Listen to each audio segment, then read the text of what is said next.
First of all thank you so much Sini ma'am. അതേപോലെ മാനാസ് മാം, ഷെബി മാം ഒന്നും എന്തുണ്ടെങ്കിലും എന്ത് ഡൗട്ട്സ് ഉണ്ടെങ്കിലും അവർ ക്ലിയർ ചെയ്ത് തരുന്നുണ്ടായിന്. പിന്നെ ബേസിക് ക്ലാസ്സസ് അത് ഒന്നും പറയാനില്ല, അടിപൊളി ക്ലാസ് തന്നെയായിരുന്നു. ഞാൻ ഒരു 2 ടൈംസ് എങ്ങാനും അത് ഫുള്ള് കണ്ടിട്ടുണ്ട് ബേസിക് ക്ലാസ്സസ്. അതേപോലെ നോട്ട്സും പ്രിപ്പയർ ചെയ്തിട്ടുണ്ടായിരുന്നു. അതെനിക്ക് ഭയങ്കര ഹെൽപ്ഫുൾ ആയിരുന്നു എക്സാമിനേക്ക്. പിന്നെ എനിക്ക് പറയാനുള്ളത് വെച്ചാൽ നമ്മൾ എക്സാം എഴുതുന്ന സമയത്ത് കണ്ട ഒരു പാറ്റേൺ എന്ന് പറയുന്നത് ഫുൾ ഈ കേസ് ഓറിയൻറ്റഡ് ആയിട്ടാണ് വരുന്നത്.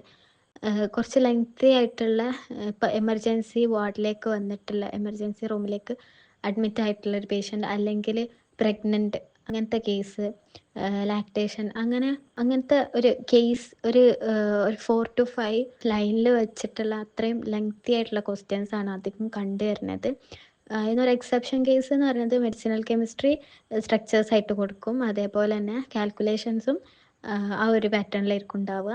പിന്നെ ചെറിയ ബേസിക് ആയിട്ടുള്ള സംഭവങ്ങൾ ചെറിയ 1 to 2 സെൻറ്റൻസിൽ ഉണ്ടാവണം. അത് ബാക്കിയെല്ലാം ഈ ഒരു ഭയങ്കര ലെങ്തി ക്വസ്റ്റ്യൻസ് വാസ്റ്റ്. ഇപ്പം ഓർഗാനോഫോസ്ഫേറ്റ് പോയ്സണിങ് എന്ന് പറയുകയാണെങ്കിൽ അതൊരു ലൈനിൽ കൊടുക്കുന്നതിന് പകരം അതൊരു കേസായിട്ട് കൊണ്ടുവന്നിട്ട് ഹോസ്പിറ്റലിലേക്ക് ഒരാൾ വരുന്ന ഒരു ടൈപ്പ് ഓഫ് സിനാരിയോ ഇതാക്കിയിട്ട് അങ്ങനെ ലാസ്റ്റ് ഒരു വേർഡ് അല്ലെങ്കിൽ ആ ഒരു സെൻറ്റൻസ് നമുക്ക് ക്യാച്ച് ചെയ്യാൻ മാത്രമേ ഉണ്ടാവുള്ളൂ.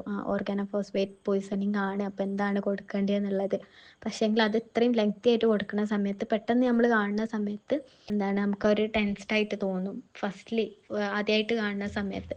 അപ്പം ഇങ്ങനെ കുറേ കേസ് ഓറിയൻറ്റഡ് ക്വസ്റ്റ്യൻസ് നമ്മൾ ആദ്യം തന്നെ കണ്ട് ശീലമായിട്ട് അല്ലെങ്കിൽ അത് കുറേ പ്രാക്ടീസ് ചെയ്യുകയാണെങ്കിൽ അതൊന്നുകൂടി ഹെൽപ്ഫുൾ ആയിരിക്കും.